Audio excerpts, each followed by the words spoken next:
దైవ మర్మములు. సహోదరుడు భక్తి సింగ్ గారి అనుభవంలో దేవుడు ఆయనకు బయలుపరిచిన దైవ మర్మములు. ఆగస్టు 20. ప్రేమలో భయం ఉండదు, అంతేకాదు పరిపూర్ణ ప్రేమ భయమును వెళ్ళగొట్టును. 1 యోహాను 4:18. దానియేలు 5వ అధ్యాయంలో రాజుకు బెల్షస్సరు తన అధిపతులైన 1000 మందికి విందు చేయించెను. ఆ 1000 మందితో కలిసి ద్రాక్షారసం త్రాగుచుండెను. ఆ సమయంలో అతడు తన తండ్రి నెబుకద్నెజరు యెరూషలేము మందిరం నుండి తెచ్చిన వెండి బంగారు పాత్రలను తెమ్మని సేవకులకు ఆజ్ఞాపించెను. వారు ఆ పాత్రలలో ద్రాక్షారసము త్రాగుచు బంగారు, వెండి, ఇత్తడి, ఇనుము, కర్ర, రాయి అను వాటితో చేసిన దేవతలను స్తుతించుచుండిరి. అతనికి చాలినన్ని పాత్రలు లేవని మందిరంలోని వాడలేదు, కానీ యెహోవా నామమును దూషించు నిమిత్తమే అతడటు చేశాను. అన్ని యుగములలో కూడా అభివృద్ధి చెంది ఉన్నత పదవులను అధిష్ఠించిన వారు దేవునిని దూషించుచున్నారు. పాపములో జీవించు ప్రజలే సజీవుడైన దేవుని దూషించుటలో గర్వించెదరు.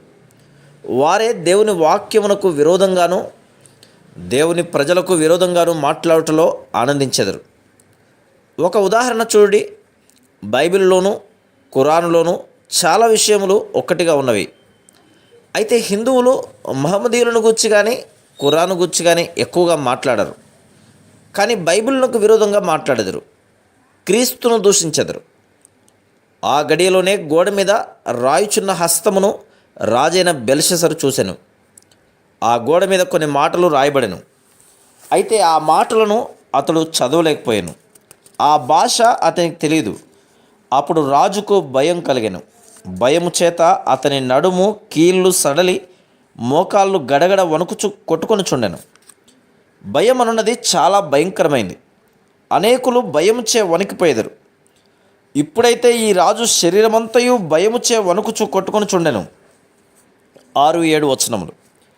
మర్మయుక్తమైన సంగతులు జరుగుట చూసినప్పుడు అధికారులు, జ్ఞానవంతులు, బలవంతులు కలవరపడెదరు, మిగులు ఆశ్చర్యపడుచు వెళ్ళిపోయేదరు.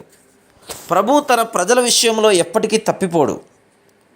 ఆయన శాశ్వతమైన ప్రేమతో మనల్ని ప్రేమించెను.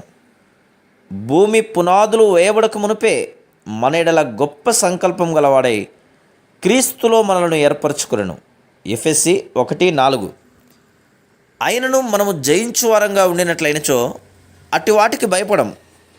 ఎందుకనగా తన సమయంలో తన పద్ధతిలో వాటి అర్థమును మనకు ప్రభువు వెల్లడి చేయునను నమ్మకం మనకు కలదు. ఆమోసు గ్రంథం 3వ అధ్యాయం 7వ వచనం. Praise the lord.